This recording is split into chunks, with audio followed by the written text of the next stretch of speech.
Kimberly Rice, and you are tuned into the Secret Sauce Marketing Tasting Show, the groundbreaking podcast for business bosses, professional women, and anyone who is hungry to learn how to create the career, business, and life of their dreams by charting their own course.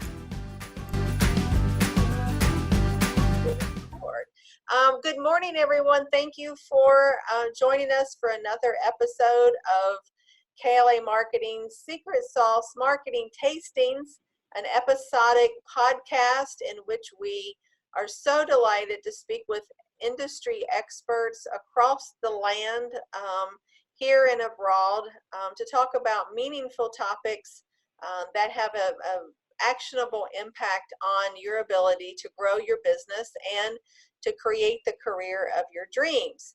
So this morning, I could not be more excited to welcome our guest, Chris Raymond, from Intapp, who hails from upstate New York, and will be coming down into the city.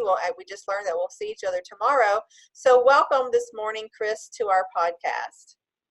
Thank you so much, Kimberly. Really excited, and thank you for the opportunity to be here.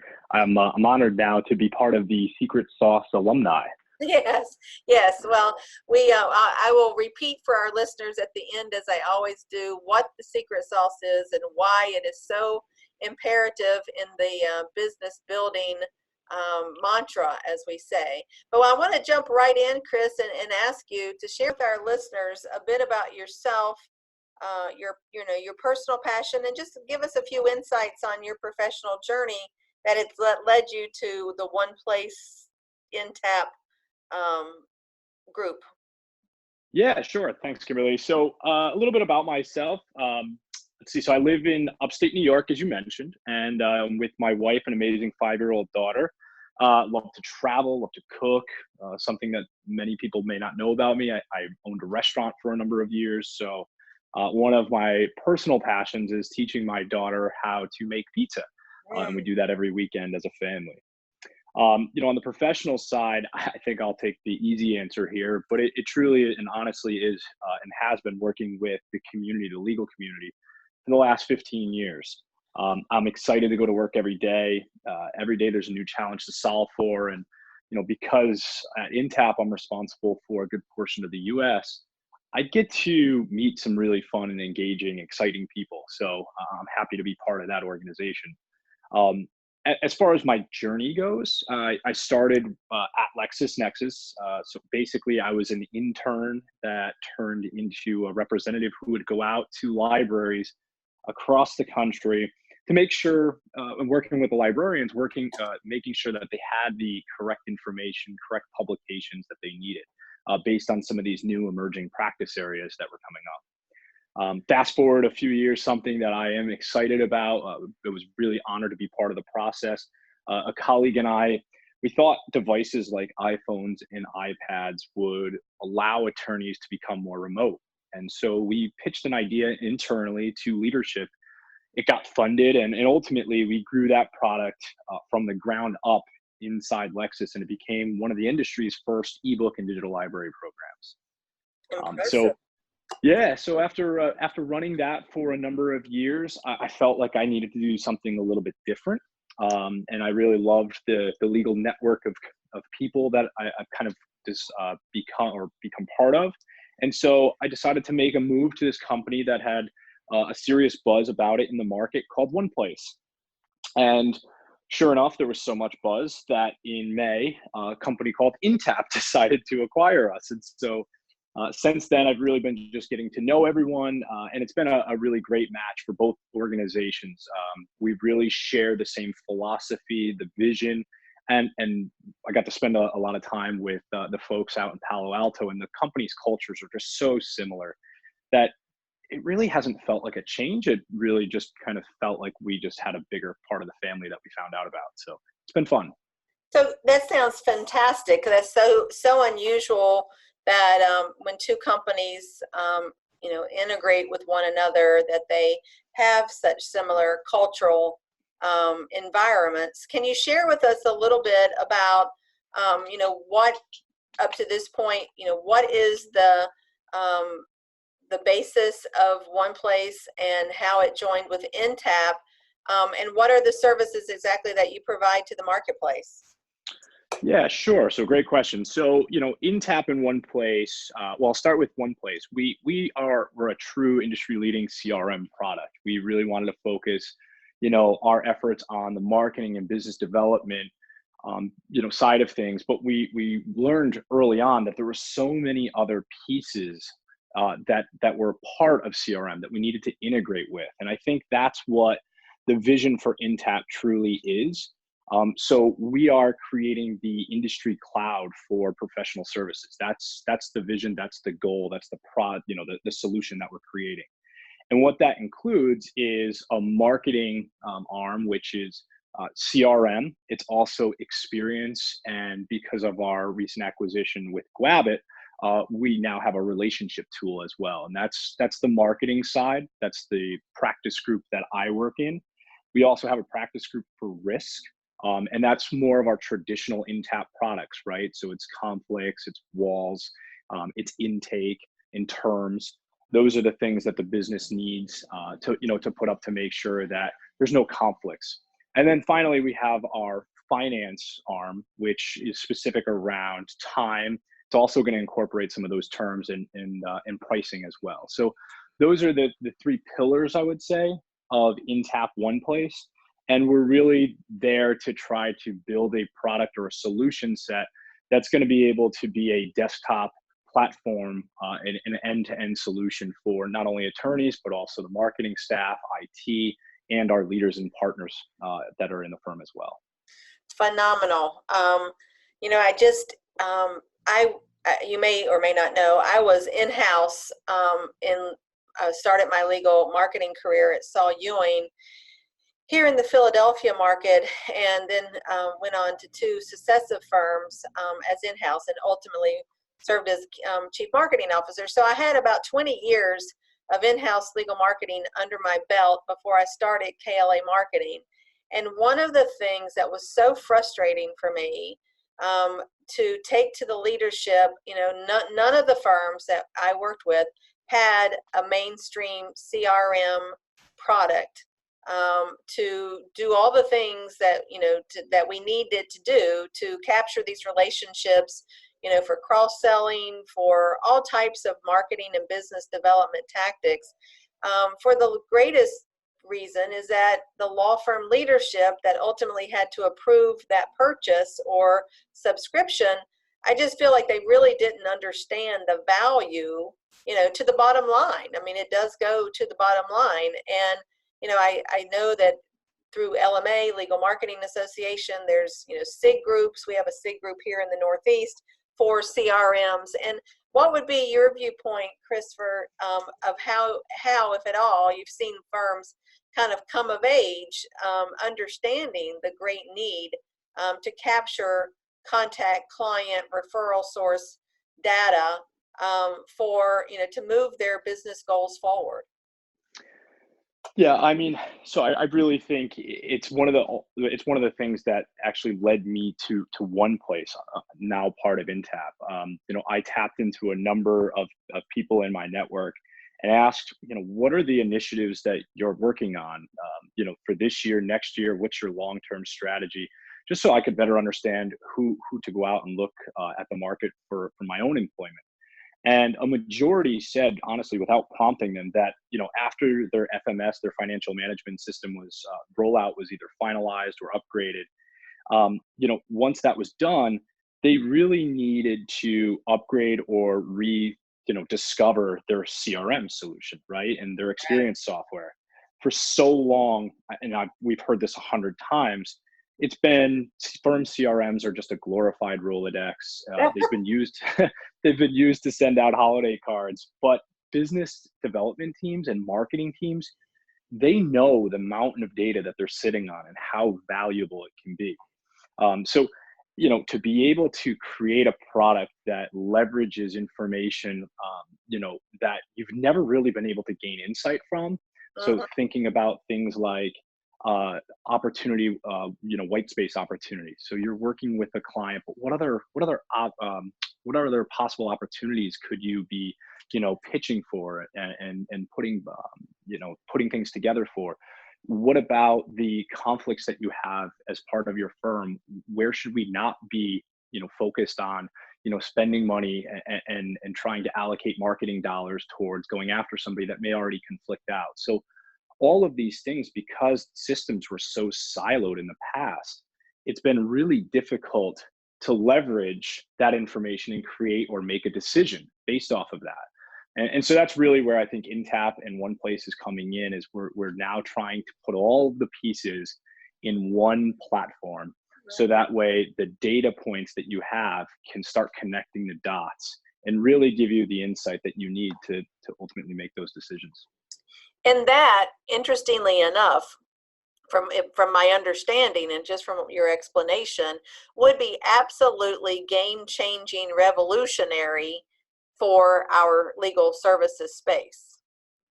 You hit the nail on the head. Every time we talk to leadership at firms, every time we bring partners involved in our bring them into our conversations, you can really see the level of excitement throughout the meetings, right? Because this has just never been done before. All of the data has lived in very siloed, data warehouses where you're not able to talk to each other, or if if the APIs that are there are able to talk to each other, you have to massage the data and really fit it into ways that it really wasn't constructed for.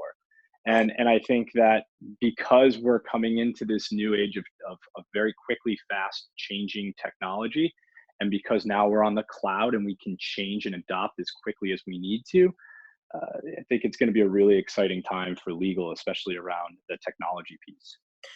Oh gosh.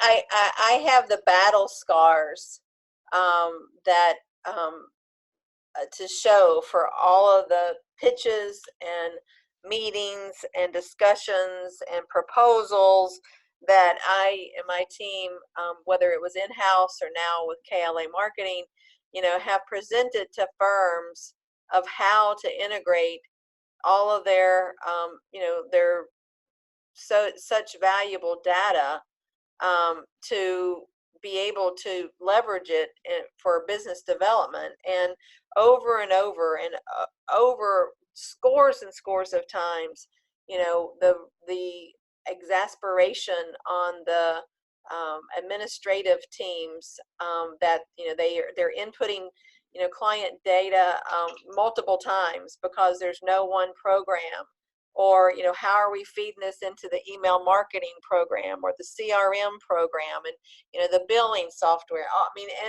and it's been horrible because we've not had a solution, which even increases the already resistant attitude of the firm leadership for not wanting to invest in more marketing technology or more software that really is not going to make it any easier to extract out the data that we need in order to have a handle on their marketplace, who their clients are, who knows the same people who are working and pitching the same to the same companies, etc. So I cannot wait to see what lies ahead for this new integration with the two firms of Intapp and One Play. Yeah, and I'll just add to that. I'm sure you felt the pain. There's a lot of data that's out there, but the most important information can be contact information, and it's really difficult to ask an attorney to spend the time to go back through their contact information in a CRM system and make sure everything is updated. So one of our core kind of philosophies around our entire platform is really getting to a zero capture or zero entry capture. And what that does, or what that really stands for, is when the attorney gets an email, the contact information is pulled down, it's enhanced, it's updated, it's pulled directly into the system. So no individual has to sit there and go through and manually enter it into that system. And then it also flows into all of the other systems. So to your point, exactly, you're not doing it 5 times, and a data steward's not cleaning it up 5 times. So it really does make the entire process much more efficient.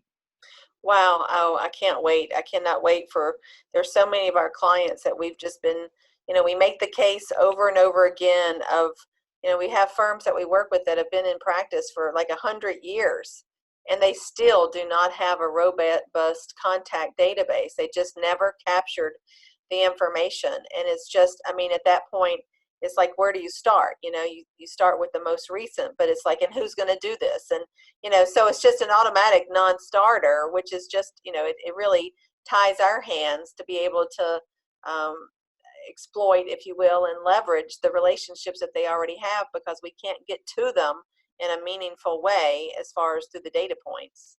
Yeah. So anyway, well, good things lie ahead. I can't wait to follow the progress of the integration for you guys. So let me tell me a little bit more, Christopher, about some of the metric points that drive, that you're looking to, the products are looking to drive revenue or strengthen client relationships. What lies ahead for Intapp and in your role as practice director? Yeah, I would say some more of the sophisticated firms are tracking marketing ROI, whether that be by campaign or client, really to kind of ensure that initiatives are driving or delivering desired outcomes, right? So, a lot track win-loss ratios to determine how much new business is acquired through traditional, business development processes like RFPs and pitches. But increasingly, larger firms are conducting white space analysis, and I talked a little bit about this earlier, because they need to identify those opportunities to win. New business. They also need to win and grow relationships that they already have with existing clients. So, of course, there's always room for client listening, feedback programs. That's something that I've heard most often, probably in the last 6 months, is thinking about key client programs and how do we measure client success and mitigate some of that loss. But all of this from kind of an external, perspective. Firms still need to measure themselves against their peers. That's just a normal course of business. They're always going to do that. They're going to look at competitors, looking at it like a leaderboard, thinking about directories and industry awards and alike. But it really does come down to, how do we start to develop a strategy around what metrics, what things we need to start tracking within products, within technology, to start driving some of that revenue and strengthen some of those client relationships that we have. Right, exactly. It's just been, in other industry sectors, it would be unfathomable not to track all what we would consider business, business KPI for client reach, client expansion, etc. But time after time, when I was in house and I would go to the accounting offices or the CFO or whatever, and ask for certain reports to run, so I could get a handle on the business and at the client level and at the matter level. More times than not, Chris, it would be so crazy that I would hear from the CFO, well, we don't measure it that way. We don't really capture it that way. And I would just want to, I felt like my hair was going to catch on fire because I'm like, I can't believe, how can you run a business and not know these things? Yeah, law firms have been law firms for hundreds of years, right? They've never been run truly like a corporation. Right.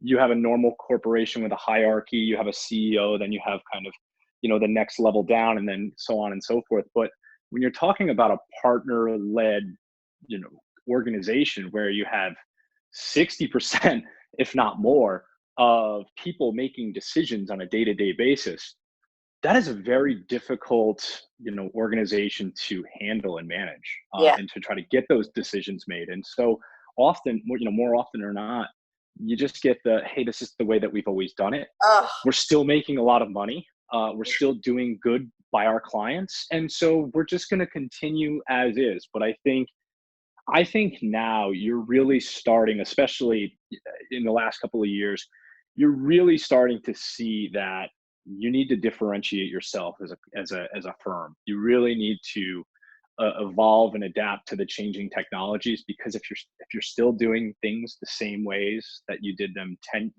even 5 years ago, you're really starting to fall behind, especially from a technology standpoint. Yes. Oh my goodness. Yes.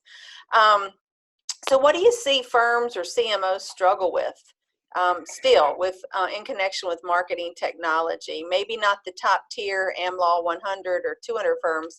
And I'm assuming that you guys work with the mid-sized firms and not just the super big guys, or I could be wrong.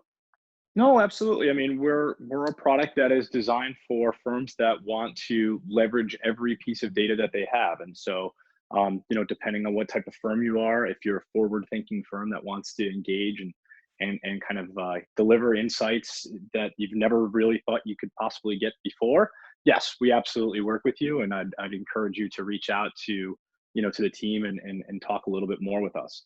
But back to your question around, what I see from a CMO perspective and what some other struggles are, I honestly think it's a lot of the struggle is to get internal support they need for the investment of technology. It may be because what we were just talking about, before, where we're just going to kind of do it the same way as we've done it, or maybe they've invested in a piece of technology that just hasn't paid off or met expectations.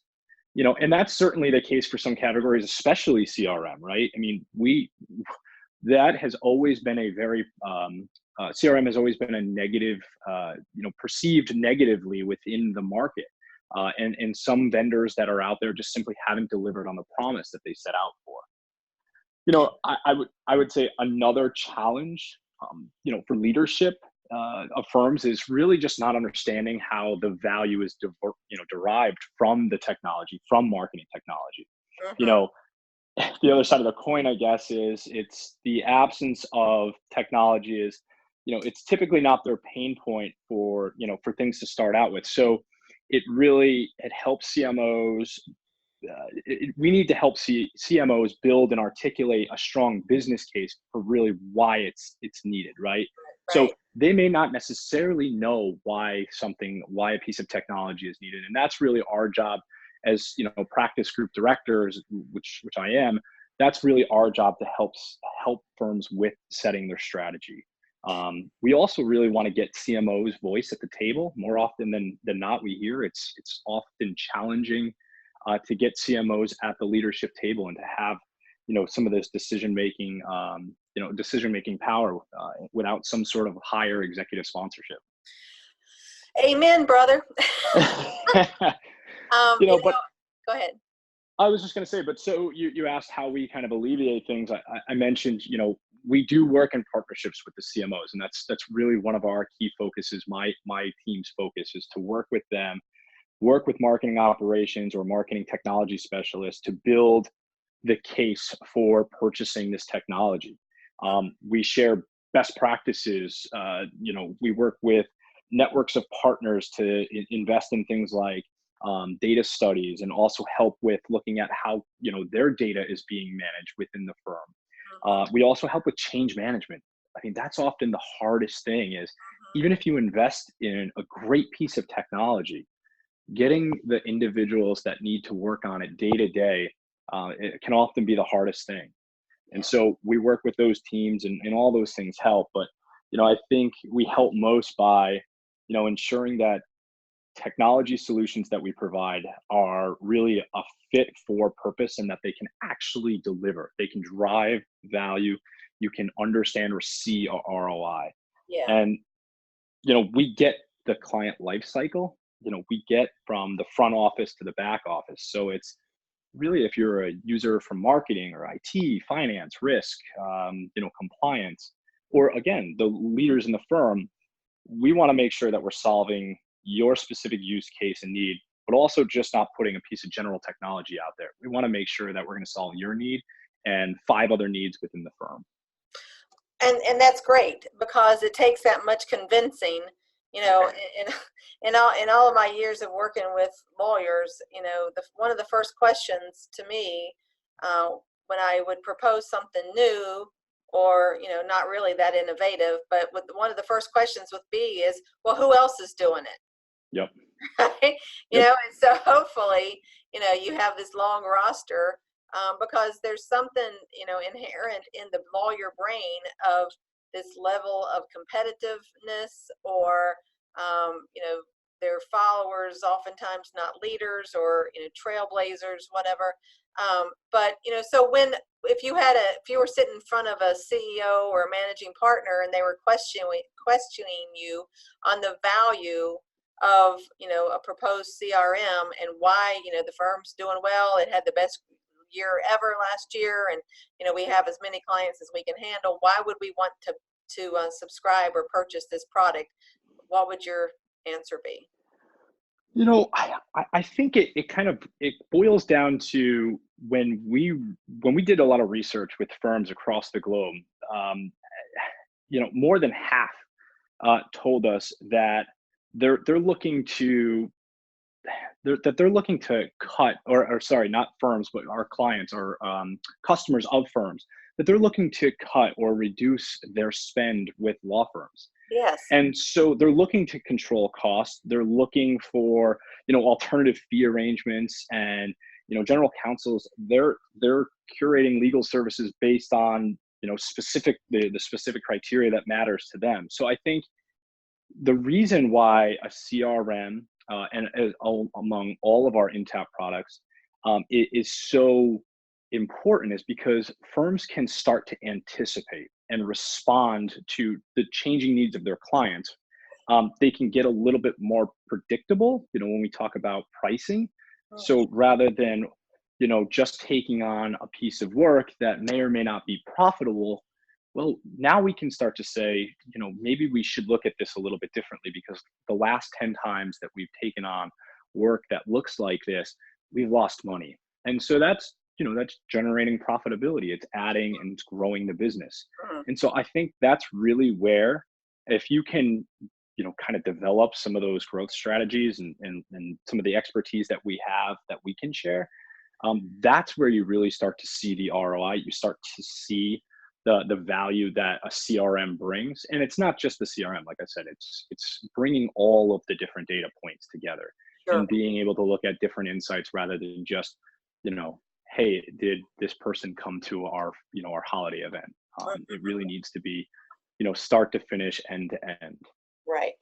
Well, that's where the real value comes in. If you can access all those different data points, and you can see from the inception or the initial retention of a client, what their spend was, how they were cross-sold, as a result of the data that was collected and shared, inside the product, and all of its different offerings. And then based on that, how it was implemented, how it was rolled out to, say, firm attorneys with the support of the CMOs and their teams, and how you can literally see client relationships span, become more efficient, and their life cycle extended.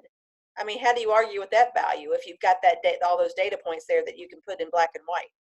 Kimberly, it's great. It's pretty hard to argue against that. So you should come and help us, help tell our story.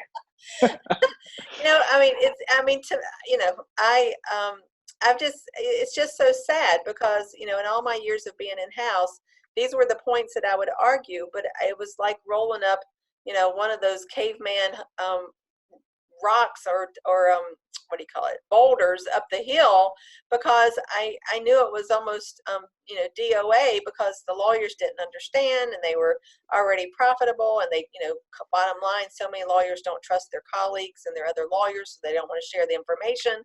And then it's, you got this big hurdle of the actual getting it in place, and integrating it into your other systems, because there was not one product. Now that there is, I'm optimistic that, in the next 15 years or so, because legal services are so slow to adapt, that we're going to be looking at a whole different, set of success points. And because you've got to do it, because the competition for legal services, as you say, has never been, I say this all the time, has never been more competitive than it is right now, at the same time that the GCs and purchasers of legal services are looking more carefully at their legal spend, and looking to reduce, not increase, So it's like, it doesn't take an Einstein to figure out that you've got to do something that's going to differentiate yourself and propel you in the marketplace.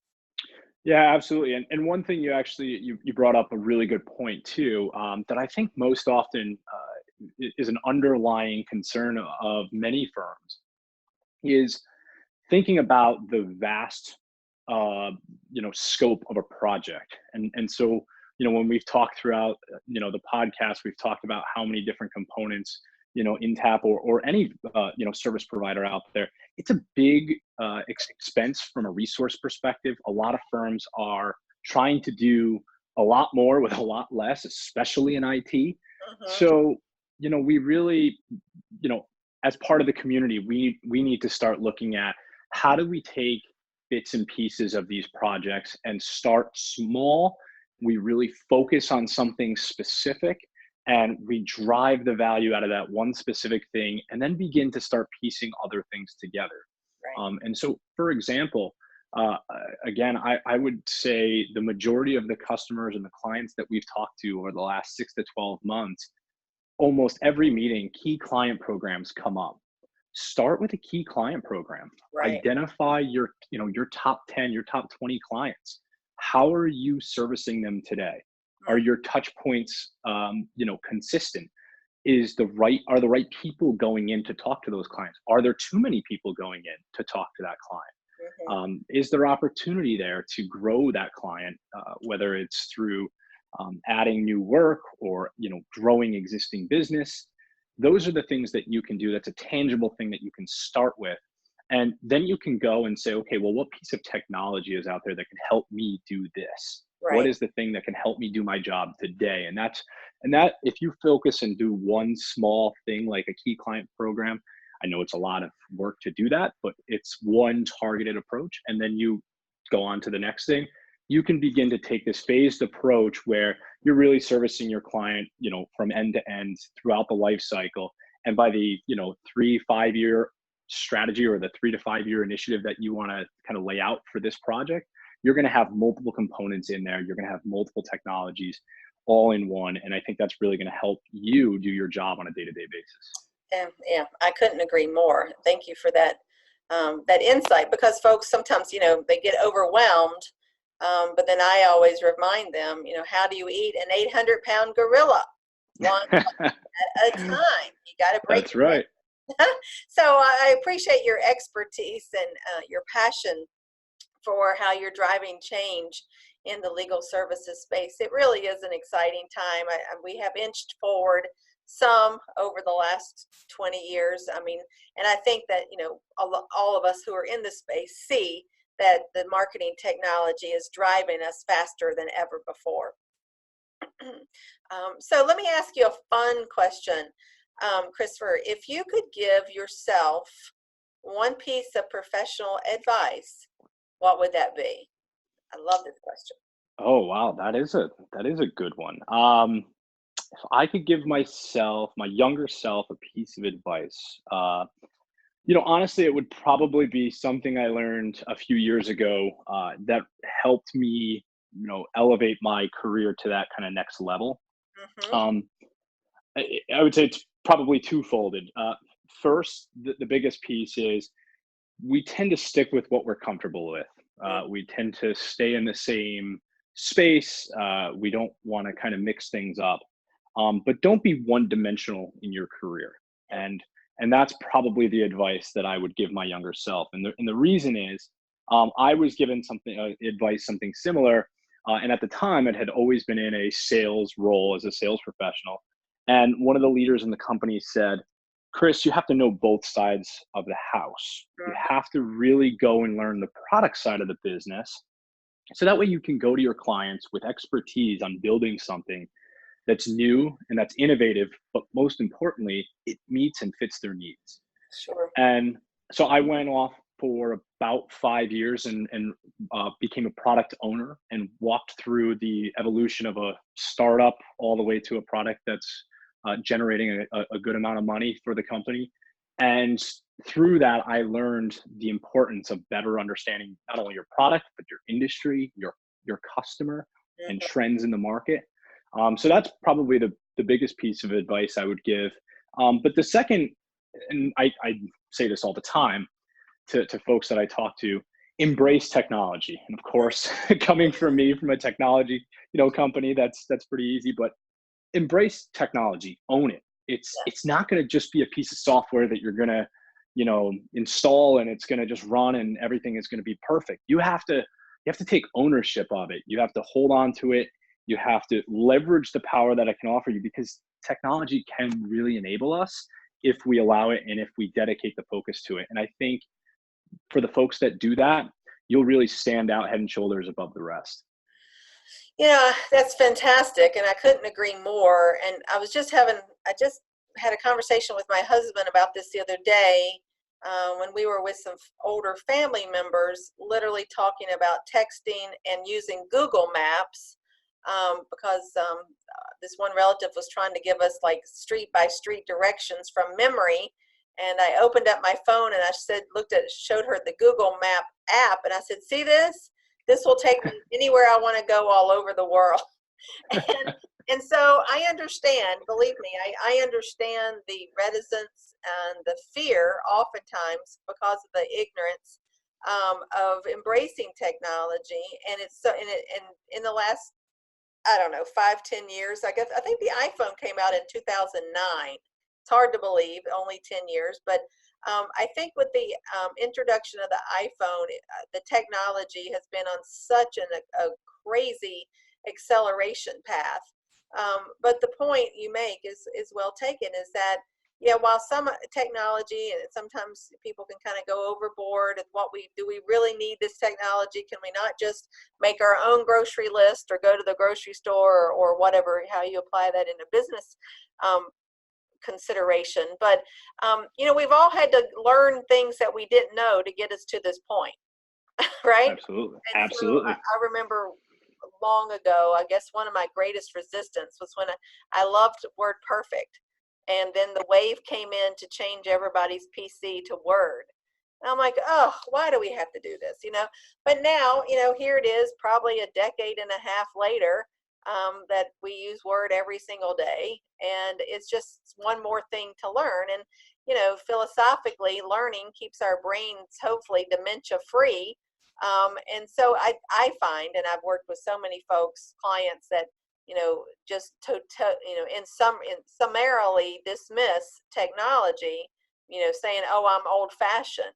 Well, what they're really saying is that I'm not willing to learn, and I'm really placing myself in a vulnerable competitive position, because if they're not willing to learn, then there are scores and scores of practitioners behind them that are already on top of it. So they do so at their own peril. Yeah, and I'll give another example too, right? Blackberry and iPhone. Yes. How many folks had Blackberries? They were very, tied to their Blackberry, and unfortunately, the company didn't innovate. It didn't reinvest into new technologies and change and adapt and kind of think long term. It just was continuously doing things as business as usual, Right. rather than modernizing like an iPhone. And now, as you said, 10 years or whatever, however long it's been out, think of the vast improvement that we've had in our day-to-day lives because of an iPhone, because of that mobile device that has connected us with the rest of the world. Whether we want to or not. That is the truth. Whether we want to or not. No, you're absolutely right. I think I had 2 Blackberries in 2004. So that's 15 years ago. But yeah, it's not like been around for a really long time. Yep. Relatively speaking, 10 years in the life of a 25-year-old is a lot longer than 10 years in a life of a 50-year-old. Absolutely. Good short anyway. So I certainly appreciate your time, and I want to. I've got just a couple short little questions left, but I want to give our listeners an opportunity to connect with you. And I wanted to know what would be the best way for them to connect with you. Should they want to learn more about Intapp, or just connect with you as a new connection? Certainly, we want to encourage building our robust networks, because there's nothing like relationship building to build a prosperous business. So can you share, if you had number one way for people to reach out, what would that be? Yeah, I think LinkedIn is a great tool. You know, that's our professional network. It's where we probably spend the most time. You know, from a professional perspective, the platform that we spend the most time in. So I always suggest reaching out to me via LinkedIn. Obviously, you can always email me, and we're also working. I'm working with the team at Intapp on a couple of alternative channels and platforms that we're going to try to tap into and leverage. But for now, yeah, LinkedIn is definitely the best, and I encourage you to reach out and connect with me. And so tell me exactly what people would need to search for in that search bar on LinkedIn to find you. I am Christopher M. Raymond in the LinkedIn search box. Okay, very good. Thank you. Because we never know, Christopher, Chris, if it's not M, it's Christopher. Too many combinations, right? Well, a guy with 3 first names is it's difficult to find him half the time. Before we hop off here, I just want to ask, what is your daughter's favorite pizza to make with you? She is a pepperoni girl through and through. At 5 years old, I wouldn't expect anything less. That's right. She does throw some pineapples in there and gets a little creative sometimes, but pepperoni is by far her favorite. Oh goodness! I'll ask you again in 5 years. Maybe. Yeah, it'll probably be something with like truffle oil or something expensive. Yeah. Oh yeah, you've just gotten started, right? Absolutely. Oh goodness, they're so cute at that age. Anyway, she is the best. Oh, that's wonderful. What is your daughter's name? Molly. Molly. Oh, that's sweet. Well, listen, thank you so much for your time, Chris. And I want to thank our listeners for joining us for another episode of Secret Sauce Marketing Tastings. And as I always say, that building a prosperous business is not a one and done proposition, because we've learned over many, many decades that the secret sauce to marketing success and building a prosperous business is the consistent, persistent, massive amounts of action over a prolonged period of time. And what that truly means is really illustrates the tortoise and the hare, is that once we know who we're reaching out to, who our ideal, the profile of our ideal client is, we have to find where they go, and we have to get and stay in front of them on a regular basis in meaningful ways, 7 to 10 times. That's where the consistent and the persistent comes in. Massive amounts of actions. It's not just enough to have a website or a CRM or a blog. Those are all fine marketing tactics, but it really does, in today's competitive market, it really is imperative for folks who are building a business to engage in meaningful organizational involvement in your industry, targeted networking, as well as the digital marketing and the in leveraging the tools that Chris talked about in marketing technology, the CRM, the key client programs, etc. It takes all of those tools to get and stand out in this competitive marketplace. So we encourage you to consider the things that Chris and I talked about today. You've tapped into some wonderful expertise. And until next time, keep moving forward, everyone.